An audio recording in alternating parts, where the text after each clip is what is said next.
مجھے اس بات کا اندازہ تھا کہ تم منال میں دلچسپی رکھتے ہو، اس لیے اس سے شادی کے خواہش مند ہو، مگر یہ اندازہ ہرگز نہیں تھا کہ تمہیں اس سے عشق ہے۔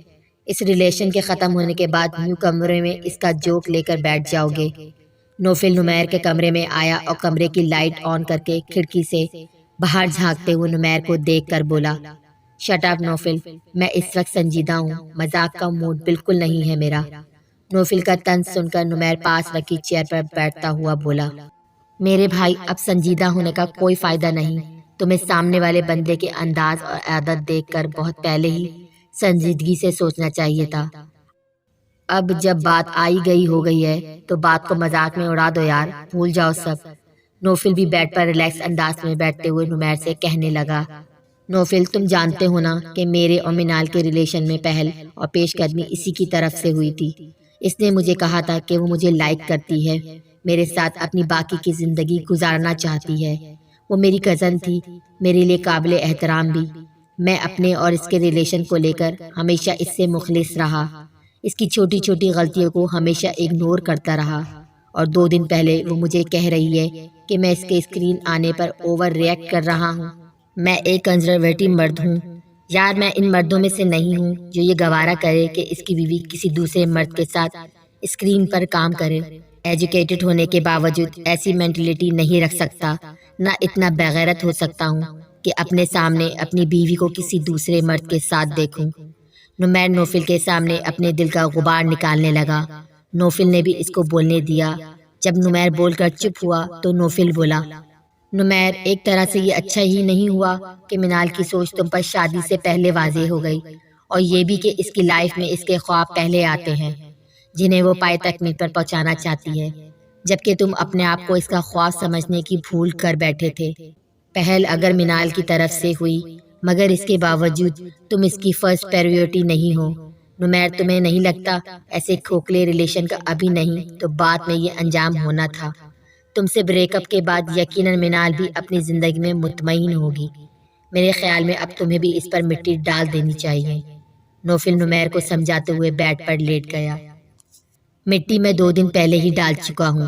اگر تم یا کوئی اور یہ سمجھ رہا ہے کہ میں منال کا روگ لے کر بیٹھا ہوں تو ایسا ہرگز نہیں ہے۔ صرف مجھے افسوس ہے تو اس بات کا کہ میں نے اپنی فیلنگز، اپنے ایموشنز اس لڑکی پر شو کیے جو یہ سب کچھ بالکل ڈیزرو نہیں کرتی تھی۔ نمیر سر جھٹکتا ہوا کہنے لگا، اگر تم اپنے ایموشنز اور فیلنگز یونیورسٹی کے ٹائم پر فرحین کے لیے رکھتے تو اب تک میں اور نہال چاچا بن چکے ہوتے۔ نوفل کی بات پر جہاں نمیر کے تاثرات سنجیدہ ہوئے، وہیں نوفل کو بھی اپنے غلط وقت پر بولے گئے الفاظ کا احساس ہوا اور وہ اٹھ کر بیٹھ گیا۔ نوفل کیا تمہیں نہیں لگتا اس رات جو کچھ ہم دونوں نے فرحین کے ساتھ کیا؟ نمیر نوفل کو بولنے لگا، تبھی نوفل نے اس کی بات کاٹی، میں نے تمہیں منع کیا تھا نا نمیر، اس رات کا ذکر ہمارے بیچ اب کبھی نہیں ہونا چاہیے، پلیز لیو دس ٹاپک۔ نوفل نے سختی سے اس سے کہا، کیا چل رہا ہے بھائی، حالات کیسے ہیں اب؟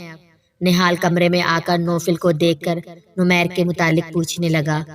چند منٹ پہلے موسم ابر آلود تھا مگر اب مطلع ایک دم صاف ہے، نوفل نے نہال کو آنکھ مارتے ہوئے کہا۔ نہال اور نوفل ہنسنے لگے، جس پر نمیر چیئر سے اٹھ کر نوفل کو مکہ جڑتا ہوا خود بھی ہنسا۔ انسان کے بچے بن جاؤ تم، انایا کی دوست پر تمہاری ساری مہربانیوں سے واقف ہوں میں، نمیر نوفل کو جتاتے ہوئے بولا۔ نہال مسکراتا ہوا بیڈ پر نوفل کے برابر میں بیٹھ گیا۔ وہ معاملہ تو کب کا سنجیدگی اختیار کر گیا یار، یہ تو شریف آدمی ہے، اس نے منگنی سے کام چلا لیا، میں تو ڈائریکٹ شادی کا سوچ رہا ہوں۔ منگنی کی خواری کو کون برداشت کرے؟ اس کی شادی سے فارغ ہو جاؤں تو میرے بیاہ کی خبر سننے کے لیے تیار رہنا۔ نوفل مزے سے بولتا ہوا دوبارہ بیڈ پر لیٹ گیا، جبکہ نمیر مسکراتا ہوا ڈریسنگ روم میں جانے لگا۔ کہاں جا رہے ہو تم؟ نہال نمیر سے پوچھنے لگا۔ چینج کر کے آتا ہوں، پھر کہیں باہر چلتے ہیں تم دونوں کا یوم آزادی منانے، اس کے بعد تو تم دونوں نے اپنی اپنی بیویوں کے پلوں میں چھپے ہوئے نظر آؤ گے۔ نمیر مسکرا کر بولتا ہوا ڈریسنگ روم میں چلا گیا۔ نوفل اور نہال نمیر کی بات پر مسکرا دیے۔ کیا وہ چڑیل اب فلموں میں آئے گی؟ کون ہے وہ بیوقوف ڈائریکٹر جو اس نکچڑی کو اپنی فلم میں لے رہا ہے؟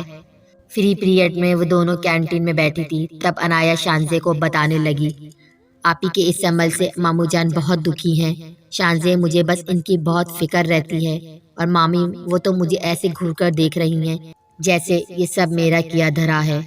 عنایا افسردگی سے بولی، اپنی مامی کی تو رہنے ہی دو، ان کے تو کچن کا کوئی برتن ہوا سے بھی گر کر ٹوٹا تو وہ تمہیں ہی کھا جانے والی نظروں سے دیکھیں گی۔ یہ بتاؤ تمہاری شادی کی تیاریاں کیسی چل رہی ہیں؟ شانزے نے کولڈ ڈرنک کا سپ لیتے ہوئے ٹاپک چینج کیا، جس سے عنایا کے افسردہ چہرے پر مسکراہٹ آ گئی۔ پرسوں سروت آنٹی اور نہال کے ساتھ جا کر اپنا ویڈنگ ڈریس لے کر آئی ہوں، پکس بھیجی تو تھی تمہیں، عنایا فرائی سے انصاف کرتی ہوئی بولی تو شانزے مسکرائی۔ بہت پیارا ڈریس تھا، ماشاءاللہ، دیکھا تھا میں نے۔ یہ بتاؤ تمہارے ایگزام بھی تمہاری شادی کے بعد ہونے والے ہیں، اس کی کیسی تیاری ہے؟ شانزے اب آئی برو اچکا کر اس سے پوچھنے لگی۔ سچی بتاؤں تو اب کی بار کچھ بھی تیاری نہیں ہے، بہت ڈر لگ رہا ہے۔ عنایا کے فیس ایکسپریشن دیکھ کر شانزے کو ہنسی آ گئی۔ ڈرنے کی کیا ضرورت ہے اس میں، تمہارے ٹیوٹر آل ٹائم تمہارے پاس ہوں گے، شانزے شرارتی انداز اختیار کرتے ہوئے بولی۔ جبھی تو اور بھی زیادہ ڈر لگ رہا ہے۔ عنایا کے بولنے پر وہ دونوں مسکرا دیں۔ آج نہال اور عنایا کی مہندی کا کمبائنڈ فنکشن تھا۔ ان دونوں کی رسم کرنے کے لیے ایک ساتھ اسٹیج پر بٹھا دیا گیا۔ نہال اور عنایا سمیت سب اپنی اپنی جگہ خوش تھے۔ فرمان کی بھی طبیعت کافی حد تک سنبھل گئی تھی۔ منال نے اس کے بعد گھر والوں سے کوئی کانٹیکٹ نہیں کیا، وہ اپنے آنے والی فلموں کی وجہ سے بہت بیزی تھی اور ٹینا کے گھر پہ ہی رہائش پذیر تھی، جبکہ عشرت جہاں پر نقلی مسکراہٹ سجائے خوش ہونے کی بھرپور اداکاری کرتے ہوئے نظر آ رہی تھی، اور وہ ہر رشتہ دار اور دوست احباب جو منال کے بارے میں پوچھ رہے تھے خوبصورتی سے انہیں دوسری باتوں میں لگا کر ان کی بات ٹال رہی تھی۔ دوسری طرف نمیر نوفل کے ساتھ کھڑے باتیں کر رہا تھا۔ وہ پچھلے 2 دن کی بنسبت آج کافی خوش لگ رہا تھا۔ کیا ہوا، آئی نہیں ابھی تک؟ نوفل کی نگاہیں ہال میں شانزے کو ڈھونڈتی ہوئی نظر آ رہی تھی، تبھی لہجے میں شوخی سمائے نمیر نوفل سے پوچھنے لگا، یار آنا تو چاہیے، کافی ٹائم ہو گیا ہے۔ نوفل نے اپنی پاکٹ سے موبائل نکالا اور جنید کو کال ملائی۔ اس نے جنید کو شانزے کو گھر سے پک کرنے کے لیے کہا تھا۔ جنید ایک قابل اعتبار لڑکا تھا اور نوفل نے اس کو جاب دلائی تھی پارٹ ٹائم میں کہ وہ اوبر چلاتا تھا۔ قسم سے یار تم دونوں دنیا کے فارغ ترین انسان لگ رہے ہو۔ ایک ان موصوف کی حالت دیکھو، بہانے سے گھونگھٹ میں جھاگنے کی کوشش میں لگے ہیں، اور دوسری طرف تم جس سے انتظار کی گھڑیاں نہیں گزر رہی ہیں۔ نمائر نے نہال اور نوفل کی حالت پر افسوس کرتے ہوئے کہا، زیادہ ہم دونوں کا مذاق اڑانے کی ضرورت نہیں ہے۔ آج میں دل سے دعا کرتا ہوں اسی محفل میں کوئی ایک لڑکی ایسی ہو جس سے تمہیں اصلی والی محبت ہو جائے اور جلد سے جلد تمہاری اس سے شادی ہو جائے۔ نوفل نے ہاتھ اوپر اٹھا کر دعا کی، جس پر نمیر زور سے ہنس دیا۔ یہ اصلی محبت کیا ہوتی ہے؟ نمیر ہنستے ہوئے نوفل سے پوچھنے لگا۔ وہی جو تمہیں آج تک نہیں ہوئی، جو منال کے ساتھ تم نے وقت گزارا، اسے وقتی لگاؤ سمجھ لو، مطلب وقتی اٹریکشن، جو وقت گزرنے کے ساتھ ساتھ اپنی ویلیو کم کرتے کرتے ختم کر دیتی ہے۔ اس کا سب سے بڑا ثبوت یہ ہے کہ تم نے مجنوں بننے کا ڈرامہ زیادہ دن تک نہیں کیا، مگر اب کی بار جو تمہیں ہوگی نا، گارنٹی دیتا ہوں اصلی والی محبت ہوگی۔ نوفل نمیر کو دیکھ کر وثاق سے بولا۔ اس کی بات سن کر نمیر دوبارہ ہنس دیا۔ یار مجنوں بننے والی کیا بات، منال مجھے پسند تھی، مگر ہم دونوں کی سوچیں ایک دوسرے سے میل نہیں کھاتی تھیں، اس لیے آج وہ اپنے راستے ہے اور میں اپنے راستے، مگر محبت والی بات رہنے دو۔ یہ محبت والے کام صرف تم دونوں پر ہی سوٹ کرتے ہیں، میں ایسے ہی ٹھیک ہوں۔ وہ دیکھ آ گئی۔ نمیر نے اپنی بات مکمل کر کے آخر میں نوفل کی توجہ انٹرسٹ پر دلائی اور وہاں سے چلا گیا۔ اف ظالم حسینہ، یہ کسی دن سچ میں میری جان لے لے گی۔ نوفل نے دور سے شانزے کو دیکھ کر آنکھیں بند کر کے دل پر ہاتھ رکھتے ہوئے کہا۔